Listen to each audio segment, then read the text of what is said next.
Hey guys, I just attempted to beat Balatro on every stake on a random deck, and oh my, was it such a challenge. Of course, the first few stakes were quite easy, there was nothing much happening, and it was pretty easy as long as you have the right jokers, you will be able to just breeze through easily. But as the stakes go higher and higher, it got increasingly more difficult, and let's say I had to do a lot of retries. I kept failing over and over, and that's the beauty of it, is that if you take some high risk, you may be able to get high reward. And as you can see here in this clip, I bought a bunch of eternal jokers, which means you can't sell them, and I did not have enough space, so I couldn't get a legendary joker that I found in one of the tarot card packs. So yeah, pretty unfortunate. The legendary joker might have won the game for me, but yeah, I just got really unlucky. But that did not stop me from trying to beat Gold Stake. So in this run, I managed to get Mr. Fancy Pants, which is the spare trousers, and just a few moments later I managed to get the square joker. So this combo is perfect because the spare trousers actually gives you +2 mult every time you play a 2 pair, and the square joker gains 4 chips if you play exactly 4 cards. So this is perfect, since we are playing 2 pair, we always have 4 cards, and both of these could benefit from playing this hand.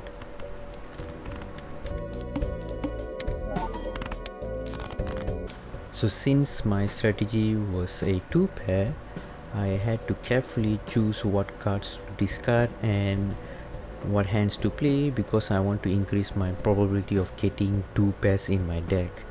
The only thing I was missing here was to find a joker card that is multiplicative, which means that it times mult instead of just adding mult into the score. So here I managed to find the hologram, which adds 0.25 mult every time a playing card is added to your deck, and this is just perfect. And soon in anti-6 I found the steel joker, which adds I think about 0.2 mult for each steel card you have in deck. So you're thinking, surely we just win from here, right?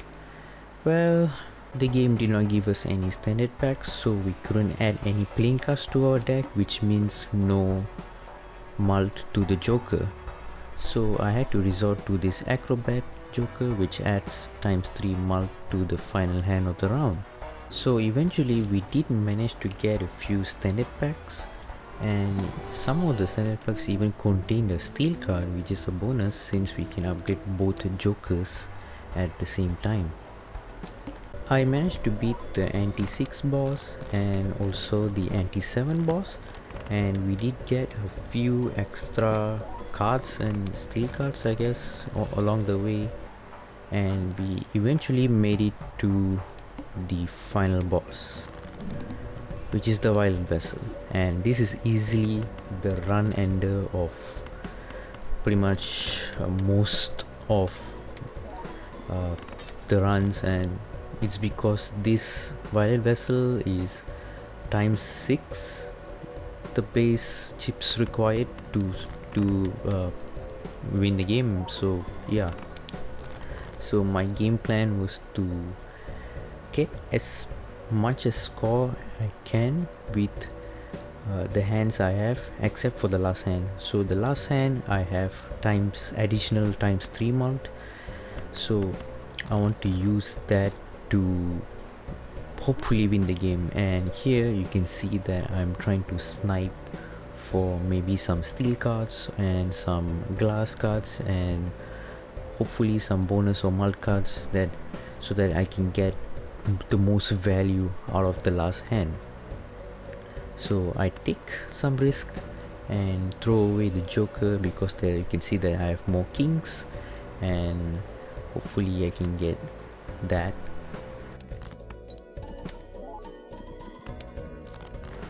And I do. So yeah, so this is my best hand that I have, and let's see what happens.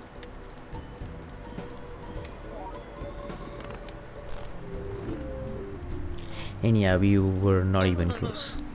So we made it to the final boss, and we were this close to winning an unseeded run of Gold Stake, and I knew very well that it was possible. So yes, I just started a new run and start grinding again, and eventually we got this golden run.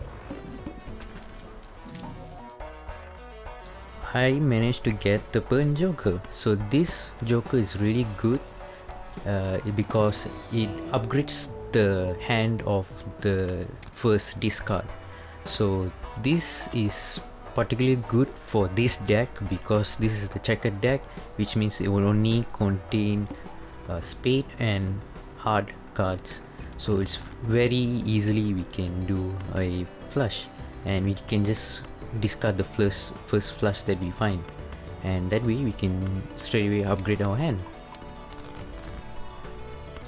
So I guess we are just playing flushes now, and eventually we got lucky with an arcane pack and we happened to find a legendary joker, and this is Canio, which adds a mult to it every time a face card is destroyed. So here, as you can see, we have a J in our deck, and once we destroy it, we just gain a mult, and it's multiplicative. So the game plan was simple. We just discard a flush, so it upgrades it, and then we just play flushes from there. And eventually we find the throwback joker, which is one of my favorite jokers. It adds 0.25 mult for each blind skipped, and we skip a lot of blinds. And I did find the hologram here, which I don't know, man, just I don't know why I chose it. Okay, and we amazingly, with amazing luck, we find another soul card, and here I'm just thinking, do we want to take the risk? And I just quickly glance over at my flush level right now, and I think it's fair enough. I'm just willing to take the risk. So we just go ahead and sell the burn joker, and I just happen to get Percure. So what Percure does is it creates a negative copy of a consumable, and we have a blue seal card in our deck right now. So what a blue seal does is it will create a planet card for the last played hand, and we also have a terror card, which I think I just end up using it immediately, I think. But yeah, so here once we play the last hand, which is a flush, we get a Jupiter card, which is a planet card that upgrades flush. And what I use Percure for is to just create a random negative copy of that. So we just, at the end of the shop, bam, we get a new Jupiter card. And this is basically the same thing as what the burn joker was doing, but instead of discarding it, we get to play the card now. Sorry, play the hand now.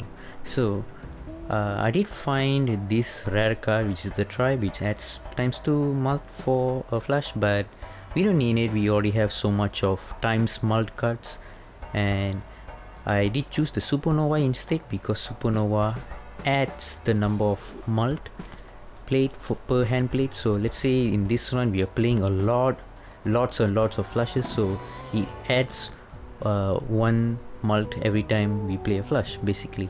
So this is really good. So we need to boost up the base numbers, and when you add times into that base number, we get more value out of it. And we finally reached the boss joker, the final boss, right, final anti. And this is the wooden leaf, which means we have to sell one card to disable the debuff. So all cards will be debuffed, and I just sell my Perkyo, and I can use up all of my Jupiter cards here to upgrade the level of Flush. And I think it's pretty self-explanatory from here. We can just go ahead and play my hand, and we can just simply win the game.